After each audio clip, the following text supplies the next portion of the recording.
Kim, did you get? Welcome to the Institute of Jewish Knowledge and Learning. We are with Rabbi Akiva Mann preparing for the High Holy Days, Elevated Consciousness. Take it away, Rebbe. Okay, thank you, Kim. Good morning, everyone. Kim, did you get the submission that I? Can you while I'm talking, look at what I sent. Okay, I'm on it. Okay.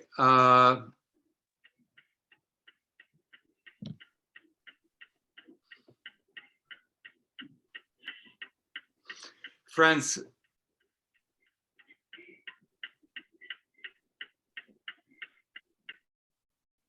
there has been preparation for the last little while in this Tuesday class, and for getting ourselves swimming in the days of Elul and approaching the days of awe.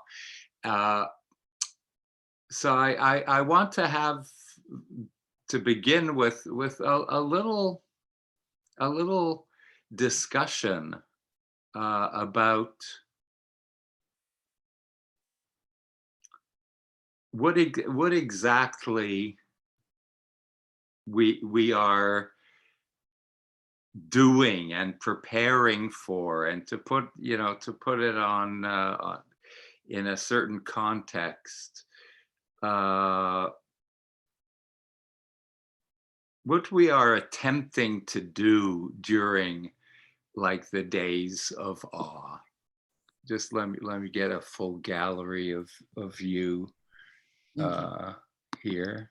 But Rabbi Akiva, I do not have anything in my email from you.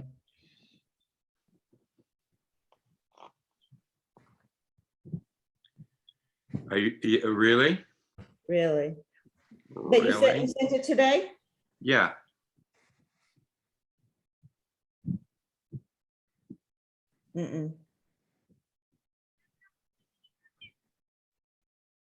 Sometimes it comes in the junk mail accidentally.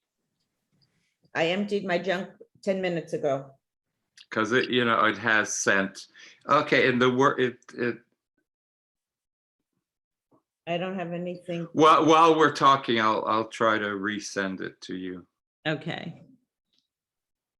And we're going around the gallery to see what does high holiday preparation mean to you? Well, no. Let me be a little bit more specific. Just one sec. Let me send.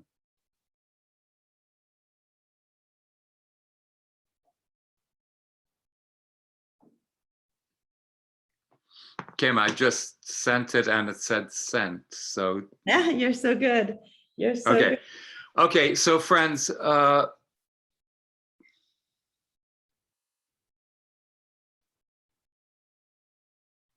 I'm just trying to get a full gallery view of you guys, and for some.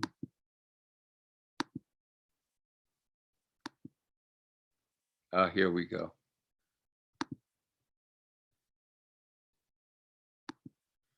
Oh, now I can see much better. Okay, good. Now I can truly say good morning to all of you.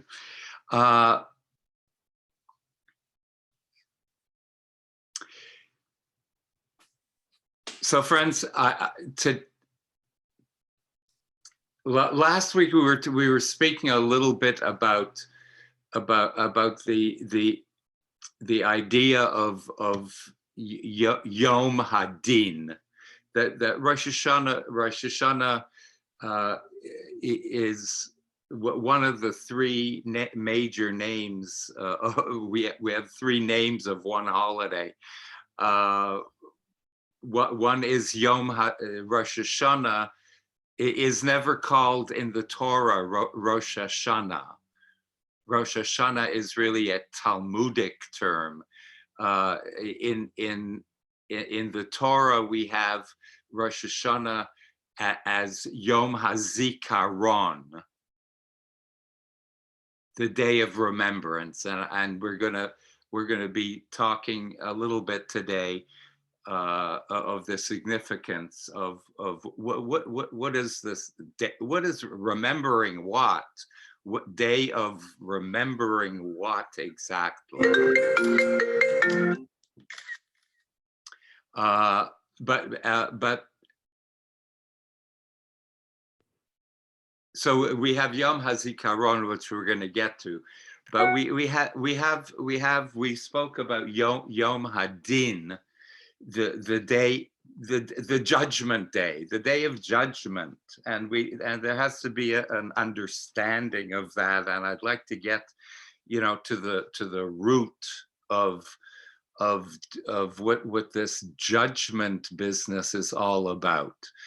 And I want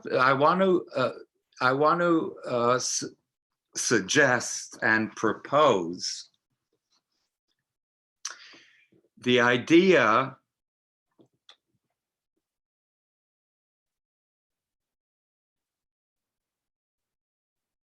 that if you can't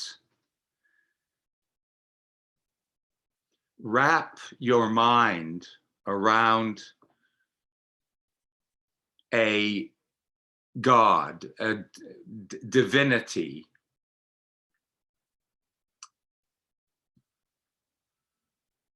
sitting on the proverbial throne of judgment and, looking down on earth and judging and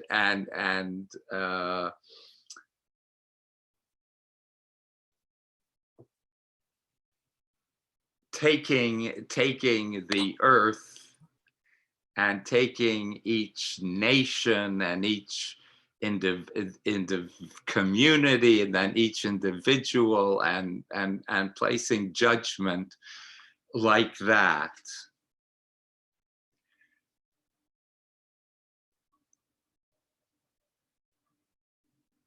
Then I would suggest that you view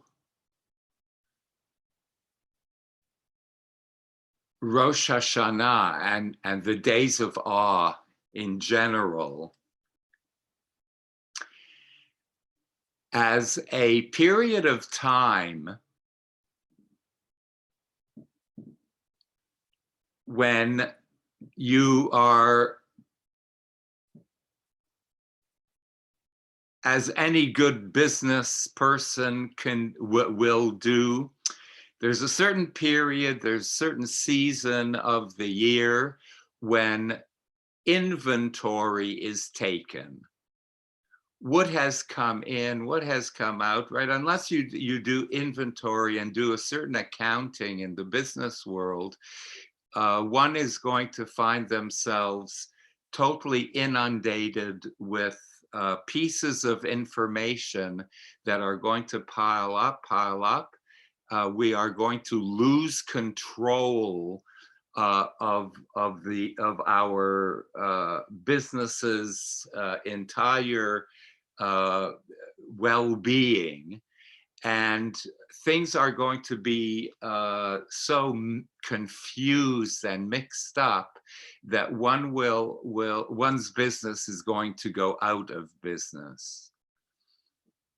So there's a certain period of time in every business, and now I am suggesting in everyone's life a period of time of accounting, strictly of taking an account.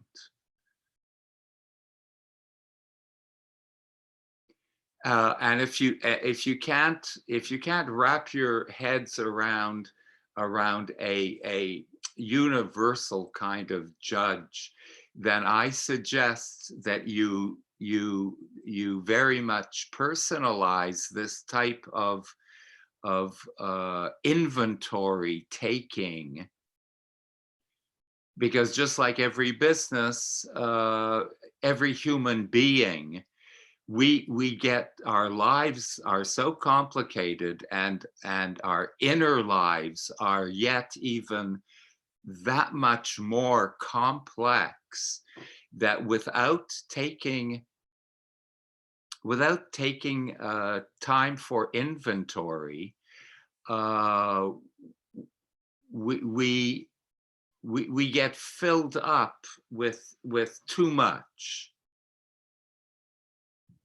and we start actually slowing down under the weight of all this complexity.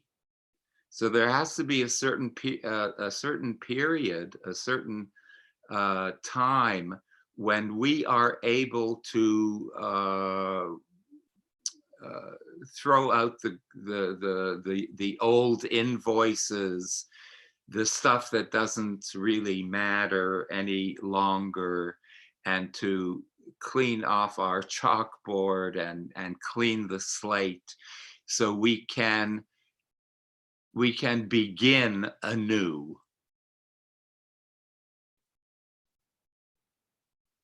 So again, on a very personal level, I think even without Yom Hadin as a spiritual and divinely kind of sensed thing that occurs on Rosh Hashana and Yom Kippur time on a very mystical and even cosmic level, on a very personal level, if we bring it down just to us, it is a very deep time of cleansing.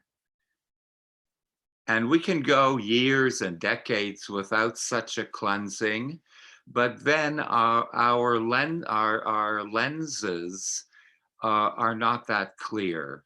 Our entire our activity, our mentality is burdened with a whole bunch of unnecessary stuff.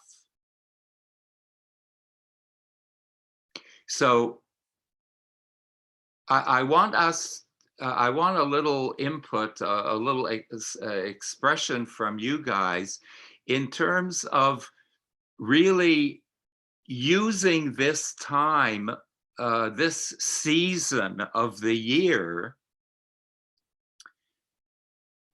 for a really hard look at ourselves. Tshuva, as you know from other classes, you are talking about tshuva, you are meditating on the idea of tshuva. Tshuva on a very simplistic but deep level is about releasing ourselves from the burdens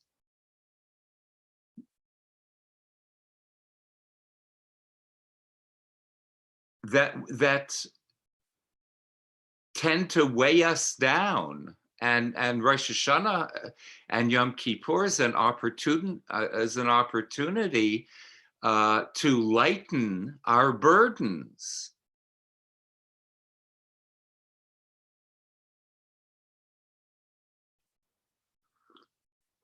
I think before therapists, before psychotherapists, and before psychologists and psychiatrists were visited, and rightfully so. Before Freud, before any even spiritual gurus that were visited on a private level, I really believe, and we're going to get to this when we start speaking about Zichronot, I believe Rosh Hashana and Yom Kippur, and what we just said about it, that it is a time that was set in memorial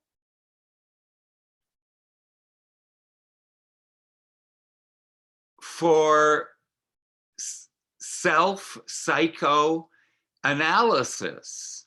I think built into the Jewish tradition, Rosh Hashana and Yom Kippur is that opportunity of human cleansing, of mental and emotional mikveh time, purification time.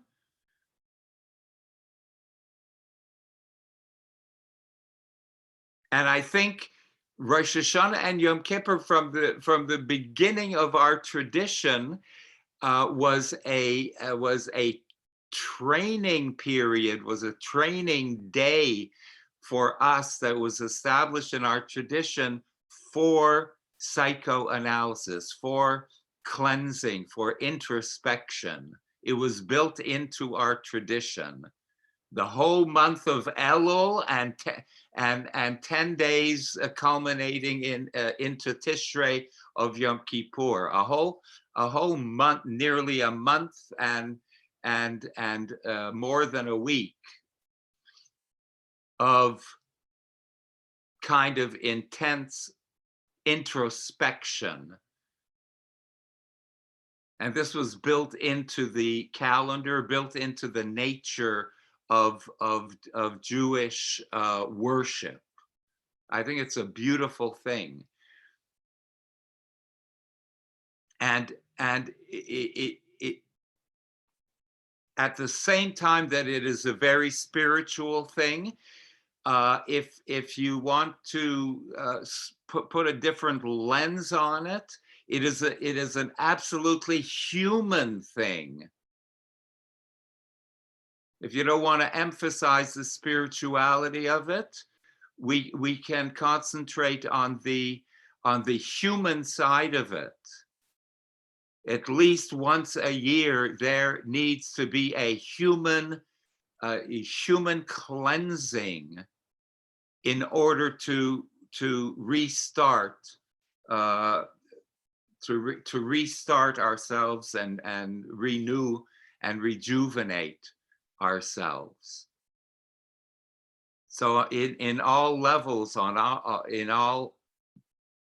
all angles of it, it's an important human endeavor to delve in to ourselves for this period of time. It's healthy. So I want to ask some of you, have you already experienced some of the health benefits? And when I'm going to say health benefits, I mean on a spiritual level, on an emotional level, and just then on a human level.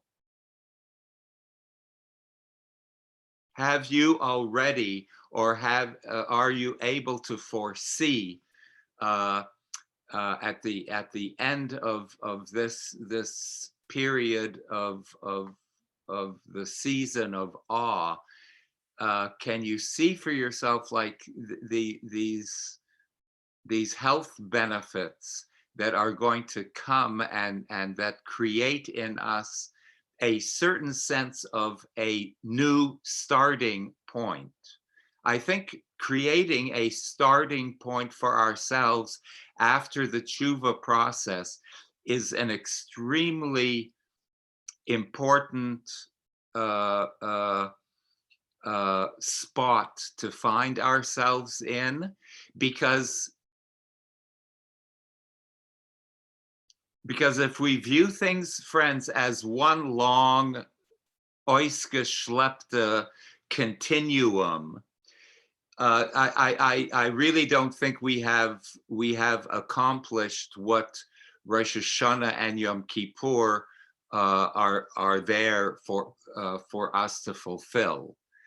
I do believe that it is vitally important that we take this season and we say at the end of this process, this is the beginning of the rest of my life. I think it is very important for us to create demarcation lines of last year and the upcoming year. A starting point for going forward, and a line which demarcates the past.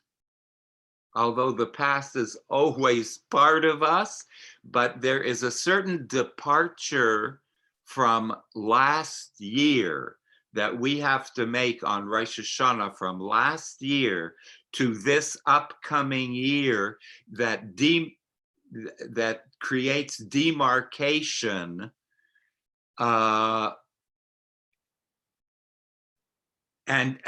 because demarcation connotes innovation, new beginnings. And I think Rosh Hashanah is, if 1 year flows into another without a certain demarcation line, it all becomes one big mishmash where new beginnings become very, very difficult, where renewal becomes practically impossible because we're stuck in one long line of everlasting day after day, hour after hour, and there are no pauses and breaks. That's usually when we get into trouble. So all of this, friends, I want to know whether you are appreciating this period of time, whether you are getting everything out of it that you can, and whether you are recognizing this. Hey, we have a whole year, and if I don't start introspection, if I don't start a little deep thinking of who I am and my place in the world and my place in my community, and how comfortable do I feel in my own skin, questions like that, if I don't start now, like, then what am I waiting for? So I want to hear how you are feeling, how you are embracing this idea that is so vital to our mental and our spiritual health. I want us to acknowledge how important these days and this activity is to our well-being. Are we really at the question? So, and I don't have the document did not come in, Rabbi Akiva. I don't know. I know it said sent, but maybe not to the right address. Maybe there's an error in the address. I'm looking, but Sandra Poslins, I think the hand is yours, unless it's Sandra Fruitman. Oh, am I unmuted? Okay, this is pertinent to what you were saying before, Rabbi. Isn't that what Slichas is for? To go and think about all your sins and try and get rid of them? The week before, when you go down to the river and throw your breadcrumbs in? Oh, Sandy, you're bringing in a whole. To answer your question, I'm talking about all of it. Slichot was a certain activity that represented this whole idea. Slichot, it's extra added prayers that people went to shul a little early, not a little early, or a whole lot earlier, to get themselves into the mood. All of these, the slichot and the tashlech, were all different examples of what I am talking about in general.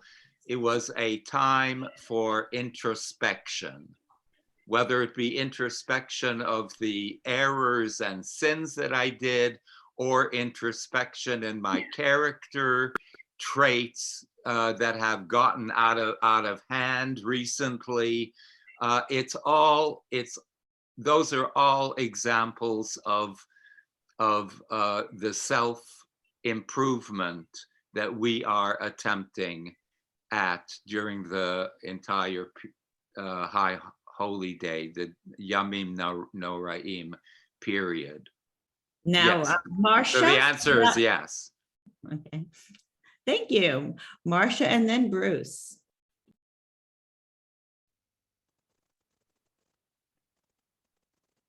Marcia, you have not unmuted your microphone. Must be, is it your? I've lowered my hand, however. Good morning, Rabbi. Good morning. So my nickname from childhood, given to me by one of my favorite cousins, was Mishmash. So when you said if we don't make this demarcation, it all turns into a mishmash, I don't know if she was predicting who I would be or she already knew who I was. But that demarcation of now we begin this, for me, it's like a double-edged sword. I dread doing that because I'm afraid that this is it, and I start now, and it's like a New Year's resolution or anything else, and then I'm going to fail, and then like the whole year is wasted. I made this promise, this intention, and I didn't, somewhere along the way, I fell short.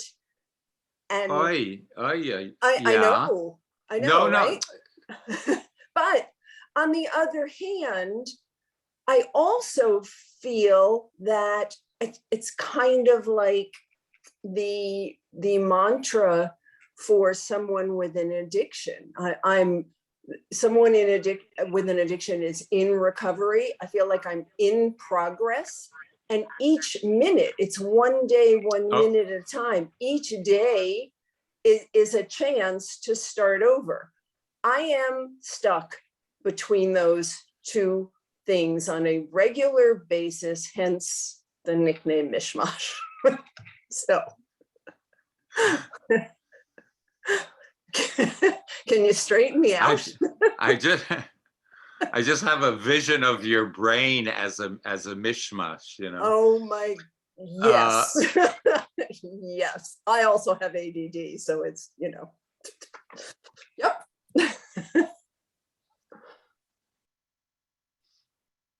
That's a beautiful. It's actually a beautiful thought. But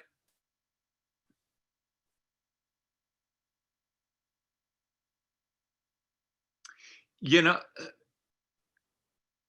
I certainly hear and resonate with that idea that if we're in some sense equating this to like a New Year's resolution, right? And the double-edged sword with the New Year's resolution is I am so afraid to make a New Year's resolution, and I'm not going to make the New Year's resolution only because I am afraid that I am going to commit myself to the New Year's resolution, and then one day in the future I might fail, I might cheat on that New Year's resolution, and because of that I'm not even going to make it. I'm not even going to enter into it. Okay, so that's not, Marcia, that's not called mishmash. That's called being a coward. Simply. We Oh, thank you. That- That's much better. That's called cowardice. That's called not having the strength to move forward. That's called being paralyzed, right? I'm paralyzing myself for fear of something that didn't even occur yet.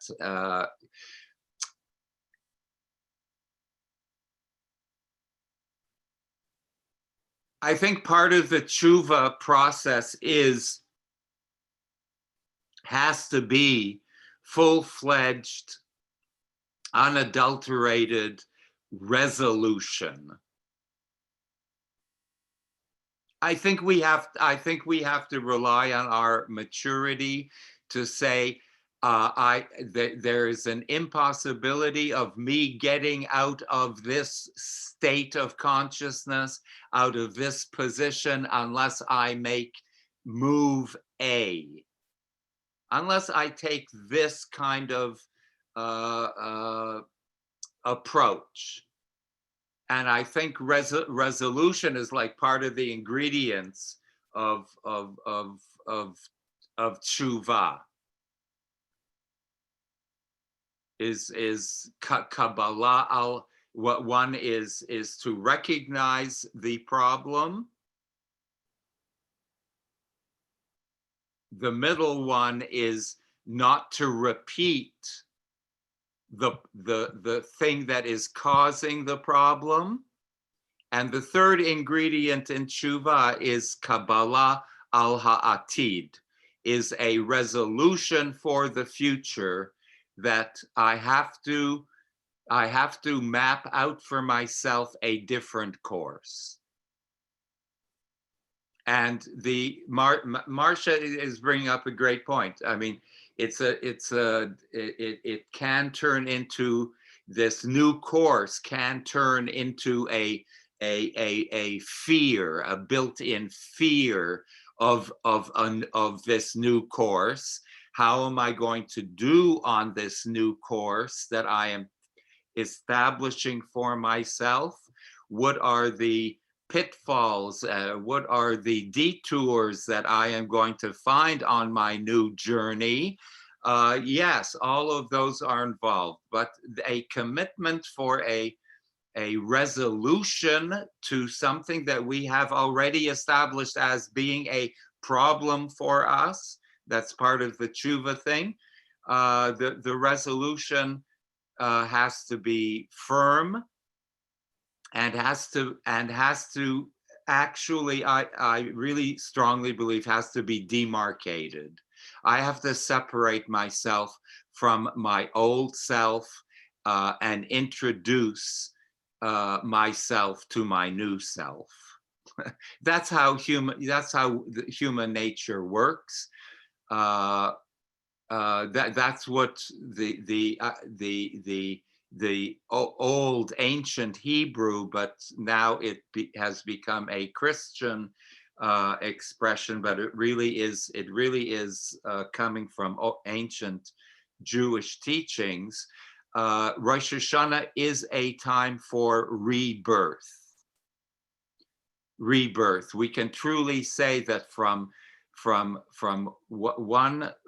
period of Rosh Hashana and Yom Kippur, one can truly say, or one can truly hope, to be reborn. That is our hope every day of the year, but especially on these days that we are focusing, we are actually focusing on rebirth, friends, on rebirthing ourselves. And rebirthing takes a lot of energy. Birthing is going to hurt. It's going to hurt. It's like the Kobriner that I quoted, I think yesterday, when he says when you have a new idea can be tshuva. When you have a new idea, said the Kobriner, hold on to it, nurture it, like you're pregnant with it.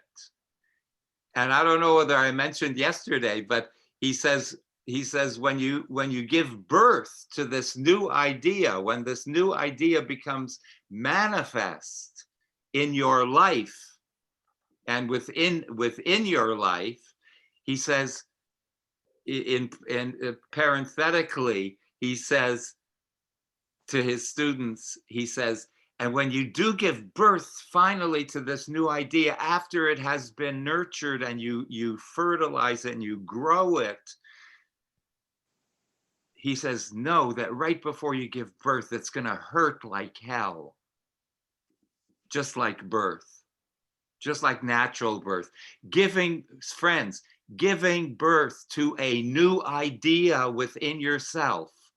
When you give birth to a revolutionary new idea that you are about to, that is about to emerge from you, I think the Kobriner is saying, you know what, it kind of necessarily is going to hurt. It's going to disrupt you.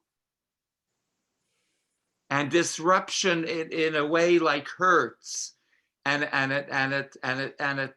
it expends a whole lot of our energy to transform, to change.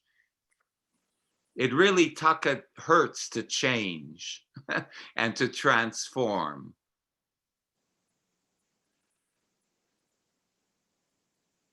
And so we can't be cowards about it.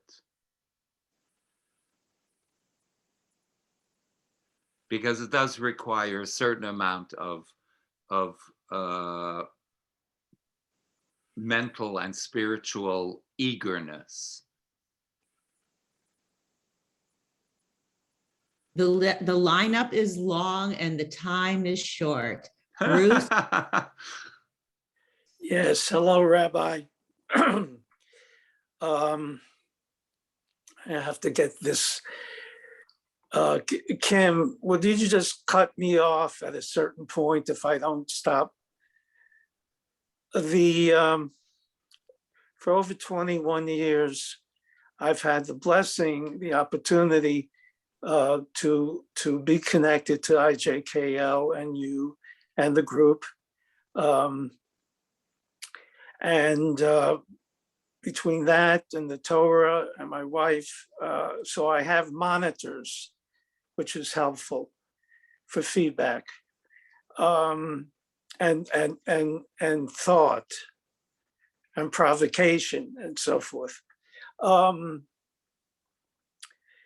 But each year, when I started, it was 0.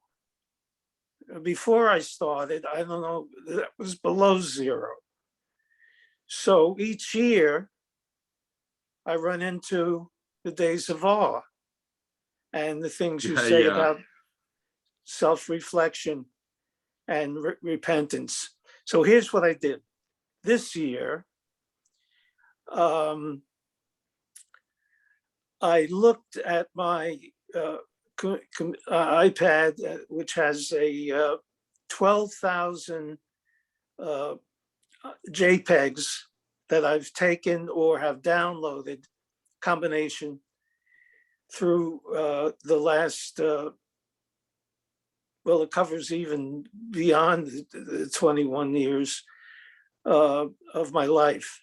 Family, travels, religious issue, from Reb Cook to you to just Bruce, is there a question coming?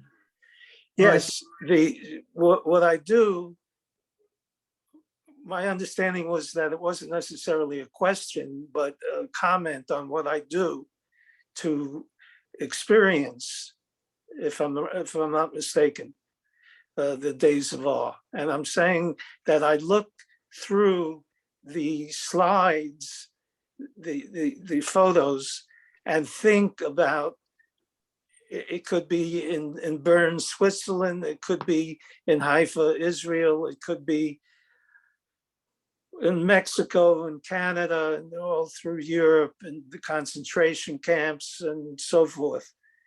So I just skim them. And then when I find something that I want to think about, whether it's a picture of my old high school and the memories, and I review, and if I can spot something, then I react to it, evaluate it, think about it, feel it, and so on and so forth. And to turn that to the end, that's a technique that I use that helps me re-enter deeper and in different areas of my being. Oh, wow. Okay, Bruce, what you just said is nearly a summary of where I wanted to go with the word zichronot.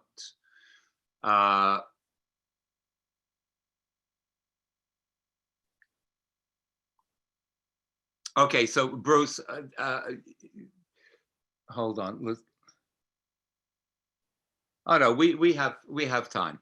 We have time. Bruce, what after I'm going to take a few more comments.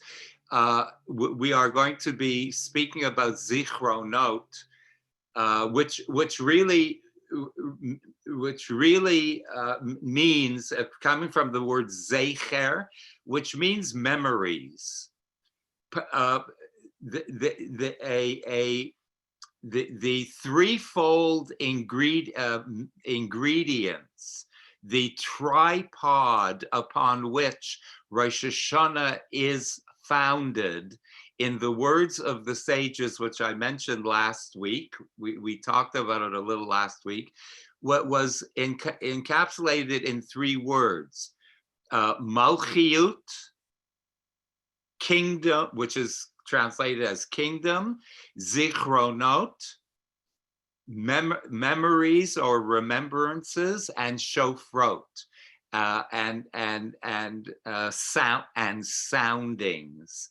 And I want to talk about zichronot, memories, as one of the main elements of Rosh Hashana, and it is an element of Rosh Hashana because it is one of the main ingredients. Memory and the extended meaning of memory is one of the main springboards of tshuva, of how to renew ourselves and rejuvenate ourselves, is through this medium of memory. And we're going to get to it, and we're going to delve a little bit into it. Kim. Karen Cohen is up, and you'll tell me when you want to end the comments. Yes. You'll let me know, and I'll just keep calling people till then. Karen Cohen, you are up. Yes, thank you. I just was thinking, it feels like I'm on the opposite end of what Bruce was just talking about, but what I was thinking about is this year has been the first time for me, because I've just been over a year since I've been with you all, that I've really looked at it this way, with being in LO and then going on. And so it's just been really, the programming this month has been like 2.5 weeks. And in that time, I can honestly say for sure that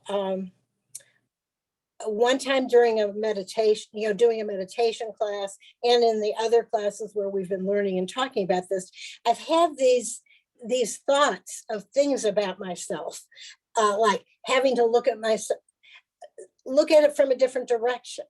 Maybe I need to be thinking about things differently. I mean, it's hard for me to exactly explain it, but I know that I have had these things, and the more that I am coming, the more that it'll be there for me. So I guess what I'm saying is I'm a work in progress, about this, but progress is much better than nothing.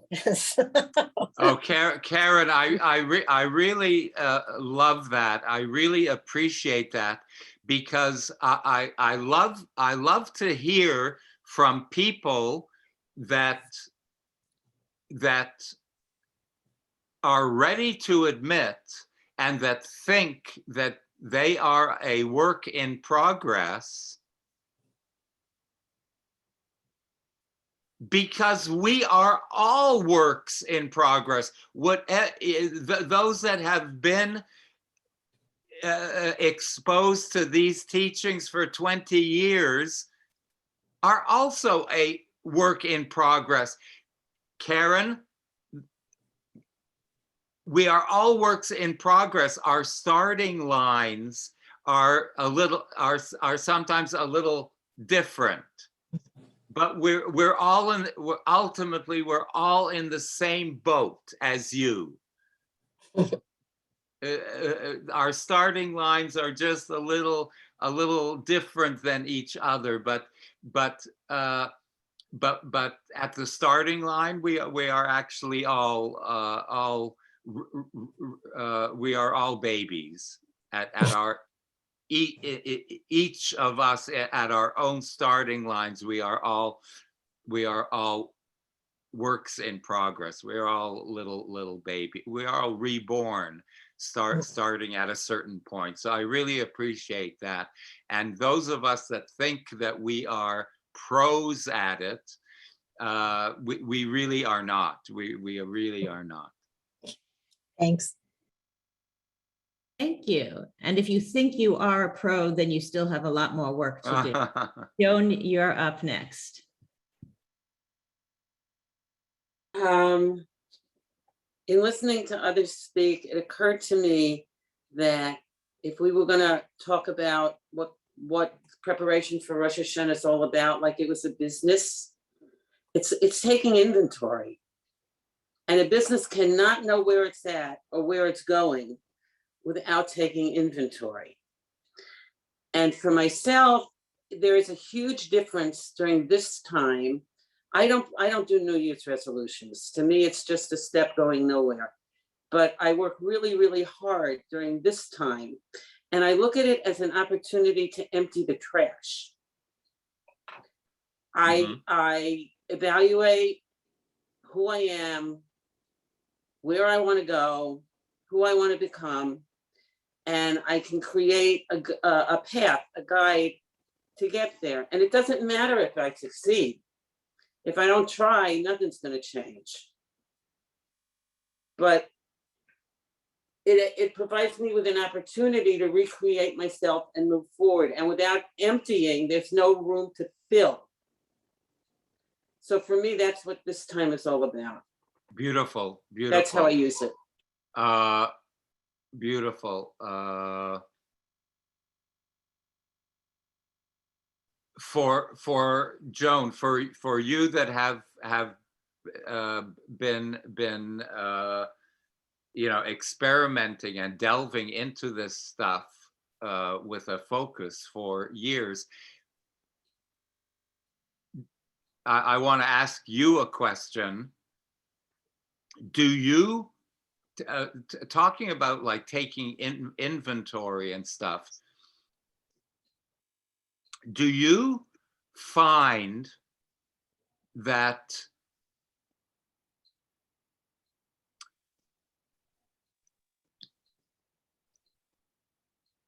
when you, this Rosh Hashana, when you look back in retrospect to the past year, do you find that you are able to actually point to things that you put on your journey list last year that were actually, do you like trace back? What is it when you when you send a letter and you ask UPS to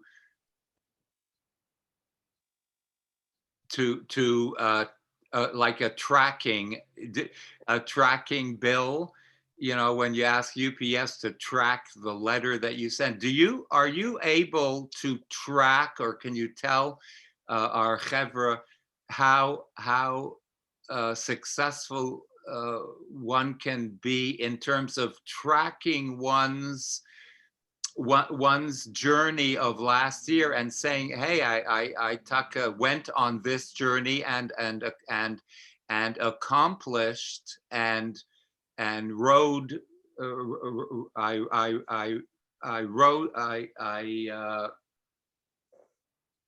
I traveled the path that I set for myself, and I Taka met up with destinational success in my last year's journey. Yes, absolutely. I can share that when I look at patterns in my life and I make a list, often year after year after year, some of the patterns are the same, to be honest, but I'm in a different place with those patterns. And a really huge one, and Rabbi, you know, I've come to you with forgivenesses that I have not been yet ready, willing, able to move forward on. And I can tell you, God bless Rabbi Amy in her last class, because she opened a door for me with a forgiveness that I have not been able to offer for 9 years now. And it's gone. Wow. I'm not holding on to it anymore. And for me, that's worth all the effort, because it was bogging me down. It was holding me down. But had I not done the work year after year after year after year, I wouldn't be at the point where I was to hear what Rabbi Amy had to tell me to enable me to take my next step. So where something may look like I'm a failure, I don't look at it that way at all. It's all, I used to have a sponsor in the 12-step program who used to say to me, Joan, there's a step between every step. And it's a half step. It's getting ready to take the next step. Right. So for me, doing the work is not, I don't have to achieve anything in order to be a success. The fact that I'm showing up and I'm there and I'm willing to do as much as I'm willing to do is enough to move me forward until I can see the big bomb blessing explode. Beautiful. What I could accomplish. Beautiful, Joan. Beautiful. I have to strengthen even what you strongly, your strong point here.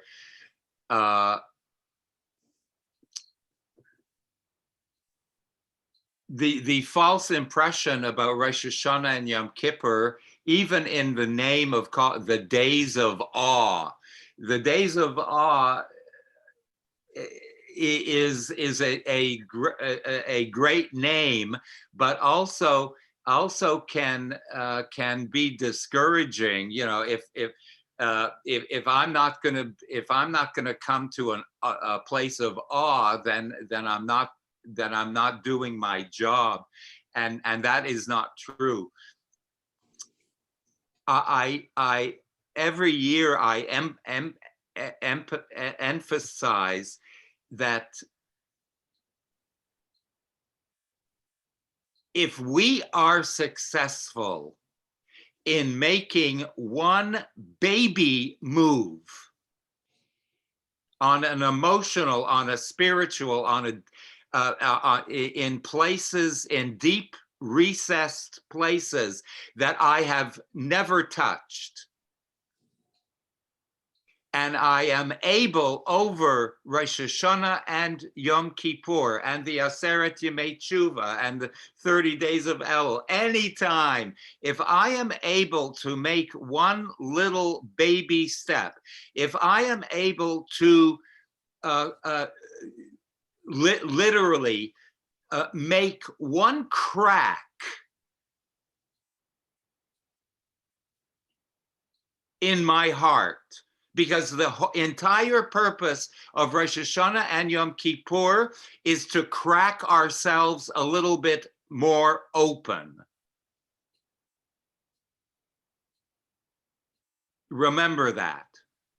It's to crack ourselves open. And if I am able to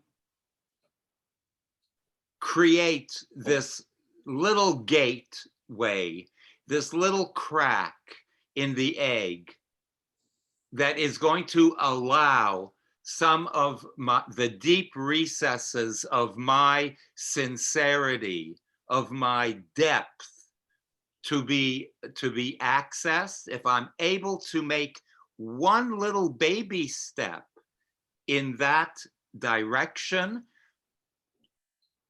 I would have to say mazel tov to you. you have accomplished what the days of awe requests of us. And Rabbi Because Akiva, one baby step leads, we don't know where it leads to, but we know it leads to somewhere better than being closed and being burdened and being tortured. We know that. And Rabbi Akiva, in answer to your question to me before, another big piece of what I work with year after year after year, you talk about, I don't think you use the word schmutz, but I'll use the word schmutz. I think I did. We put schmutz on our soul. We cover our soul in schmutz on a daily basis, on a weekly basis, on a yearly basis, because it's part of being human.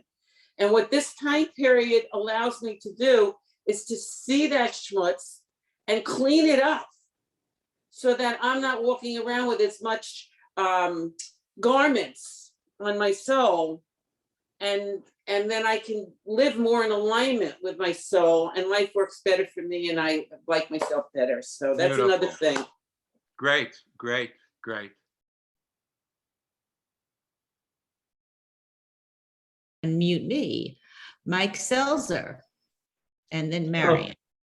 Good morning, everybody.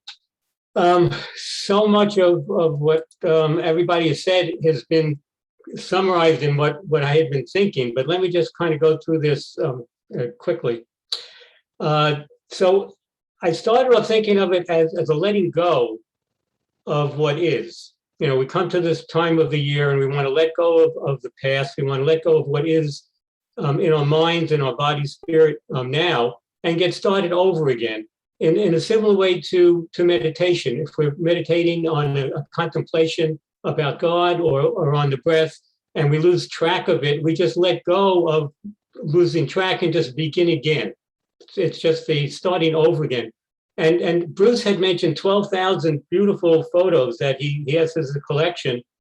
And I see that as a central point. You know, he has a central point that each year, or whenever he chooses, he can go back to that central point. It's like the old records that had the pin in the middle and the record revolved around it. And sometimes we would lose that pin and then the record wobbled. It didn't have that central point to hold it all together. Mm-hmm. So that 12,000 photos is a great a metaphor for me of having that central point. And it's like a spring cleaning in the spring for Passover. Now we have the fall cleaning in this season of mind, body, and spirit. And it kind of, as Joan put that into letting go of the schmutz and cleaning that out. And then I realized that from the non-dual standpoint, the schmutz is as much as of God as everything else is. So even the schmutz has its God value, its image to it. But for myself, I always like to embody to get the feeling, the sensation level, and to see what does it feel like. And what came to me, as you were talking earlier, Rabbi, was the getting to the top of the roller coaster each year or each day, and starting from that point at the top of the roller coaster, then gravity takes you down and down and down without really doing any work. And then you get back up to that refreshed top of the roller coaster again. And before the COVID and some years ago, we used to go on a lot of cruises. And I loved the cruises mainly because there was a vibration in the cruise ship that was there. And for days at a time, I could just feel that vibration. It was outside of me, as God is kind of outside of me. And we get to a port, and when you get to the port, the vibration stops, and now you have a chance to become grounded. And this cleansing that you're speaking about, for me, is that grounding to take the evaluate what's there and the inventory, see what's there, and allow it to just become grounded in this moment now. And then the cruise ship starts out again, the vibration starts again. I get caught up in that, I forget until we get to the next port. We come around to another year. And the last image that came to me was building sandcastles at the beach, which when my kids were little and now my grandchildren, we don't get to the beach as much in Virginia, but just the building, and it's sand, and it's always there, and you build a castle, the wave comes and knocks it down, you just start over again, like meditation. You just get to that point, you start over. It falls down, you start over. So we let go of the past, we come to the present moment, and we can cleanse ourselves of that schmutz, going back to the central point of our highest connection, the awe we have in that connection to a personal feeling, that sense of sensation and thought and connection to God as that central point. And where are we this year as compared to last year and the year before? And where are we right now? How can we let go of what's covered that up, drop that stuff away, and reconnect in this season again that's come around one more time, fortunately for us? Beautifully said, Mike. Beautifully said. I have to add to your metaphor that when we build our sandcastles and then they are washed away and cleansed, when we rebuild, the sandcastles are never the same. They're never duplicates of the last sandcastle. There is always going to be a difference, a new angle, a new innovation, a new opportunity for a new sandcastle and a new form.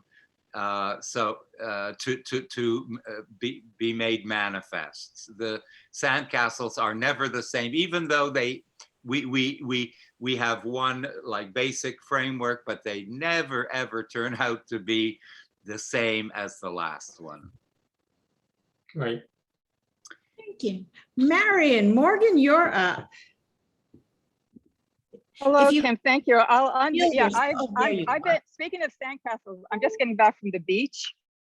So here I am, loving this. Thank you so much, Rabbi. Good morning, and good morning Good to morning, everybody. Miriam.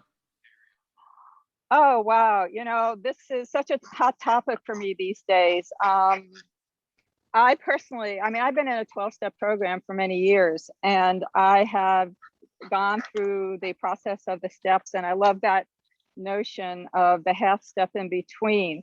And I've done a little practices at different times, but what's happening this year is like beyond, like I've really taken it on, or it's really taken me on, in the area particularly of relationships. And Rabbi, you and I talked a little bit about something with a family member, with my brother, which actually preceded Elul, by not so much in terms of when it really arose out of the sea, like a fiend, whatever. And so what the impact it's had on me is looking at the patterns of other relationships that felt like they went wrong in the same kind of way.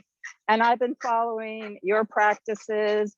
I did a several-hour practice with Tirza Firestone in the beginning of Elul. It was actually a new moon practice. And I'm also reading for probably the third time, Alan Liu, You Are Not Prepared.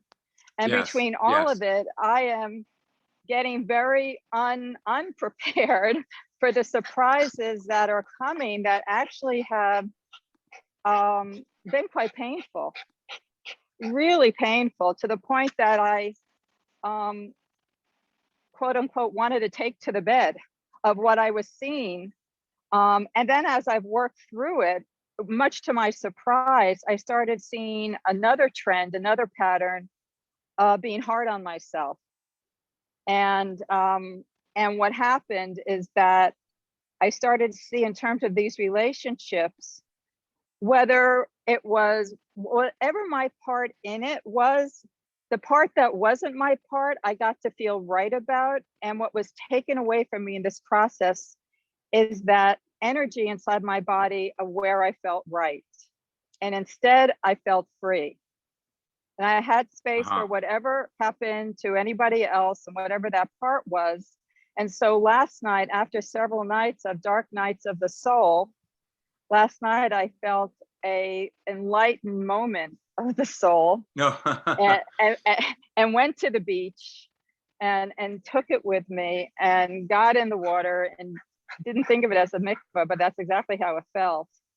But I'm still at the early stages of Elul, of the practice, and I'm very, very grateful for this opportunity to shed some of these patterns of thought and feelings that help feel constricted in my body. Oh, Miriam, so thank you so much for sharing that. And I have one thing to address to the Chevra regarding what you just said. Firstly, when such a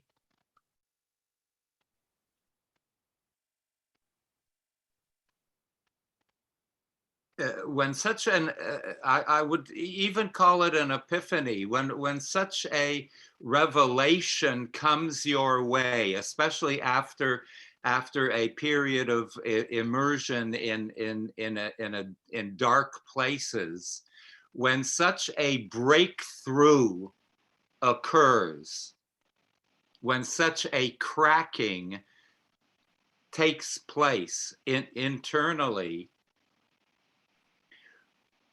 what you must do is you have to, at this very moment, when you are recognizing that breakthrough, you have to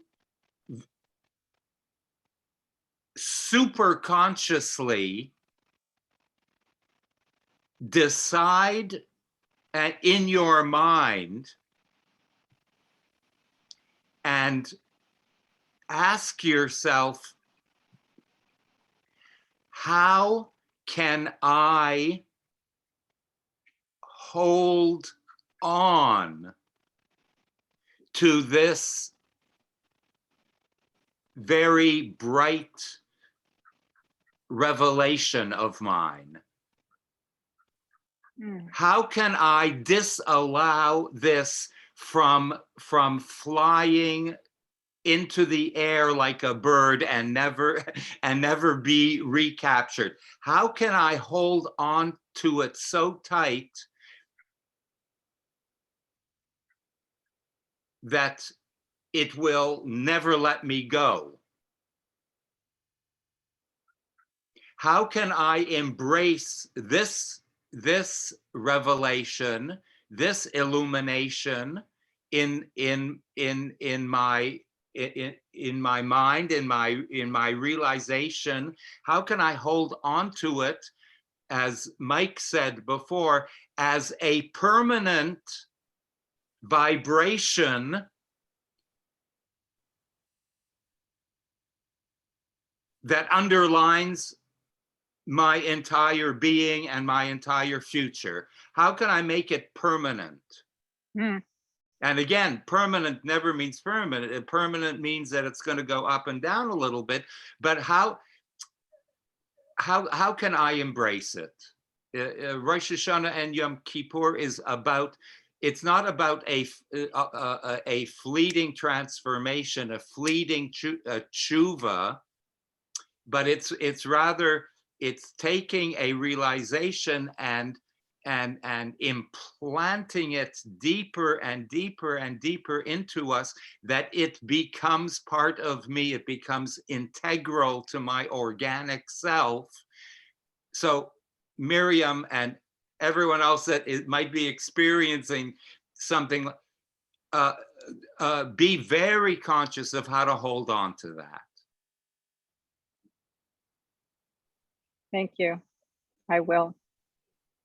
Beautiful, beautiful. With 14 minutes, do you want to do? We'll get to the thing, but I think what we have done today was a beautiful, a deep sharing of it's like gathering in all of the teachings that sometimes can be a little out there and a little anthropomorphic or a little metaphoric, and what we are doing is bringing it into life and into our lives. But friends, I want to present. Kim's going to put this up in a second, not yet. But I want this next meditation. I came across it. In trying to absorb all the things and trying to present you with some of the gems. This was a thing that I dug up, and again, you never know. I probably saw this hundreds of times. Many years ago, and it never touched me as much as it is touching me right now. So you never know. You never know. And it's a piece that has to do with switching, simply taking sometimes a baby step. Doesn't take a large leap of faith.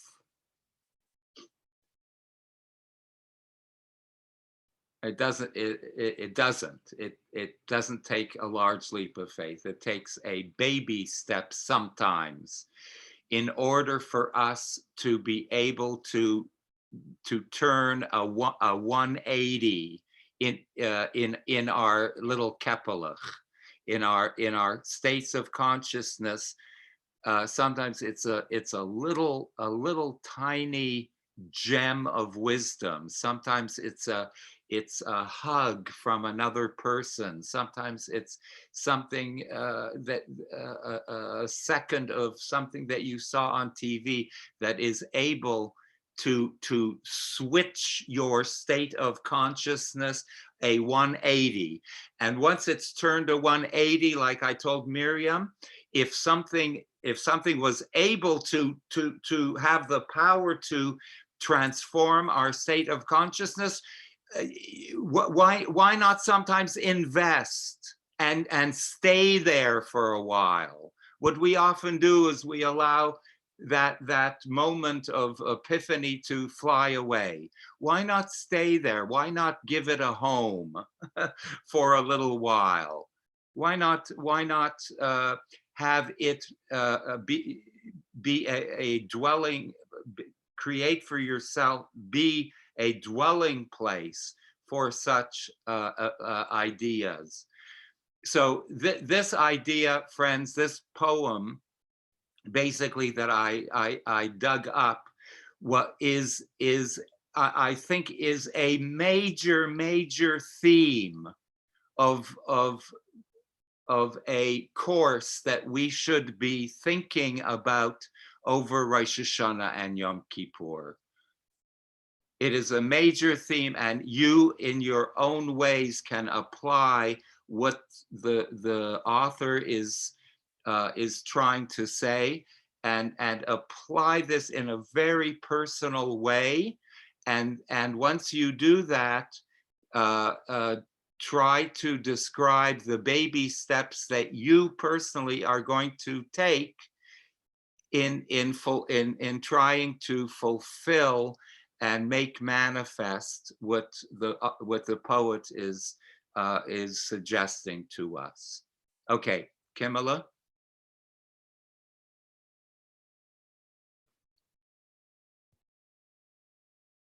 Okay, the poem is, if you look at the stars and yawn. I think the message is right there in the title. A poem before the sunset prayer. Praise me, says God, I will know that you love me. Curse me, I will know that you love me. Praise me or curse me, I will know that you love me. Sing out my graces, says God. Raise your fist against me and revile, says God. Sing my graces or revile. Reviling is also praise, says God. But if you sit fenced off in your apathy, entrenched in, I don't give a damn, says God. If you look at the stars and yawn, says God. If you don't praise and don't revile, then I created you in vain, says God. Aaron Zeitlin. You forgot one line, Rabbi. I'm sorry. Oh, I'm sorry. I'm sorry. The one What? about suffering, the third one from the Oh, bottom. yes, I'm sorry. If you That's look at important. this, thank you. No, my bad. If you look at the stars and yawn, says God, if you see suffering and don't cry out, that's what we spoke about yesterday, actually. If you don't praise and don't revile, then I created you in vain, says God.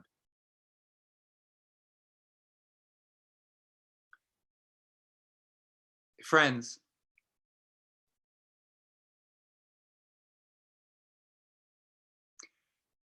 if you look at the stars and yawn, how I love that. If you look at the stars and you are so descent, you have come to a place of that you are so desensitized. You are so like subhuman on the real level. And you're looking at the beautiful stars and you're looking at the galaxies. And you are doing that amidst your own freedom and amidst your own luxury. And you are doing all of that and you're going, oh, well, and you're yawning.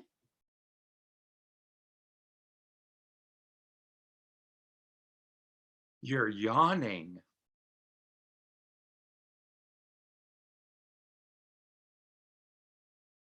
How absurd. How absurd. What is wrong with you?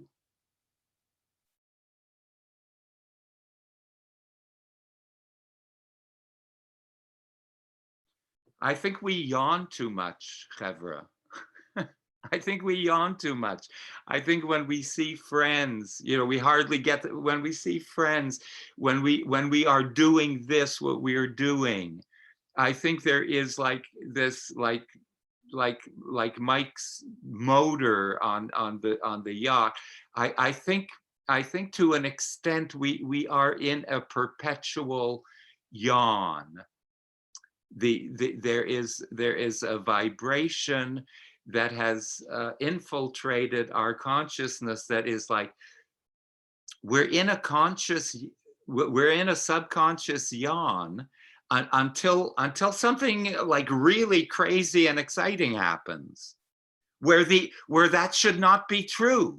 We should be fully conscious and fully excited all of the time, and only little pauses of yawning.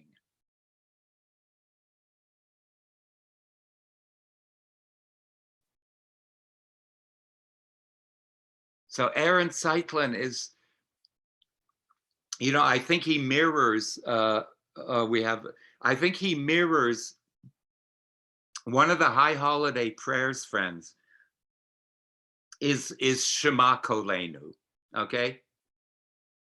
Shema Kolenu Hashem Elokeinu. You know, listen to our prayers, listen to our pleas. Oh, great master of who is the great listener, who is the cosmic listener. And we have a whole bunch of like essential things that are really representative of human needs. And one of the lines in this heartfelt prayer is Shema Kolenu, is al tashlichenu le'et zikna. Do not throw us into the realm or the dimension of quote unquote old age. And you know, in congregations that like know their Hebrew or that are looking at the English, when it comes to that line, you will see all the elderly who really know, you know, what old age, what the ramifications of old age are. You'll see the old people like really having like strong kavanah. Al tashlicheni le'et zikna. You know, do not throw us into this torture chamber called old age. Because, hey, because it can be. It can be. When the machine starts getting older and it starts malfunctioning, it can be a very painful and debilitating dimension.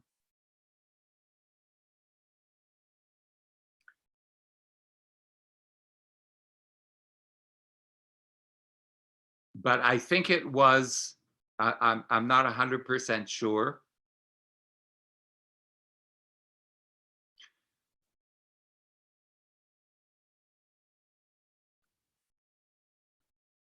I think it was the Ishbitzer that I saw this in.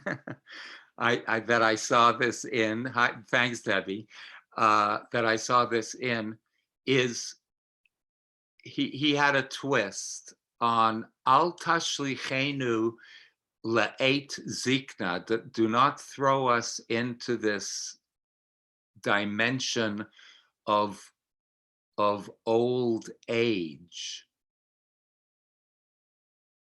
He didn't translate le'et zikna as old age in a chronological sense. He rather said, do not throw us into, or do not allow us to enter into life's dimension with not oldness, but with bored eyes, with old eyes. Meaning, we are not talking about chronological age. We're talking about a psycho-spiritual outlook on life. Please, HaKadosh Baruch Hu, Master of the universe, keep my eyes fresh. Do not create out of my eyes lenses that I view life as same old, same old. Please, HaKadosh Baruch Hu, do not create for me eyes that view life as boring, where I am constantly and consistently yawning at the bright stars that are shining down on me. Please prevent me from having eyes like that. Keep my eyes young. Keep my eyes excited. It doesn't have to do with chronological age, because if an old person, we know older people with very, very young eyes and very young hearts and very young souls. And we know relatively young people with fairly old eyes and yawning personalities. So friends, half of that business is up to us, is to keep to forever young is the blessing and the plea, and half of that endeavor is on us. We have to prevent ourselves, disallow ourselves from yawning at the bright stars that are shining their beautiful light upon us. Stop the yawning, begin the dancing. That's one of the messages and one of the tshuvas that we ought to put on our personal map this Rosh Hashana. And on that happy note, Kim? On that happy note, the kind of new website has been revealed, and you can click and go right to beautiful. It is beautiful. It's kind of fun, and hopefully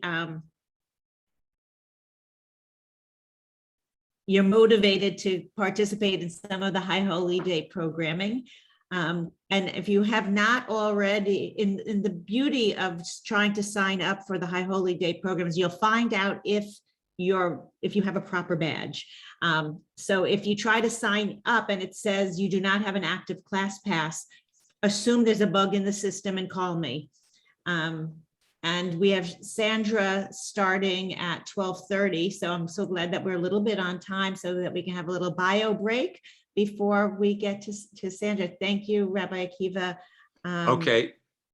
Thank you, Kim. And let me remind everyone, Kim has reminded you, but it would be such an honor and such a pleasure. We have arranged our Rosh Hashana on both days, 1 hour only at 4 o'clock in the afternoon. We have arranged that. So those of you that have your congregations, your shuls, you can easily join their services and join that community of yours at one portion of the day, and at 4 o'clock to join us, your IJKL community, just for one simple hour, just so we get together on Yom Tov and put ourselves together and create an hour of fellowship with our family. I think it's important to enter into that consciousness. I think it adds to our personal Yom Tov to be together with such a group who's going to yawn at that. So friends, keep that in mind of your schedule. Those that are going to shul, those that are not going to shul, certainly at 4 o'clock. It's going to give us an opportunity for great love and great fellowship and great spiritual connection. And we're going to just do some concentrated, beautiful stuff in that 1 hour instead of 3 hours. I'm just putting that on the map and asking you and giving you a personal invitation to come join us. Thank you so much. And Okay. No one's going to be yawning. I can promise that. No yawning. We'll Okay. see you all. We'll see you all at Okay. Sandra's and Amy's, and then Barbara's naming. It's all there. Thank you.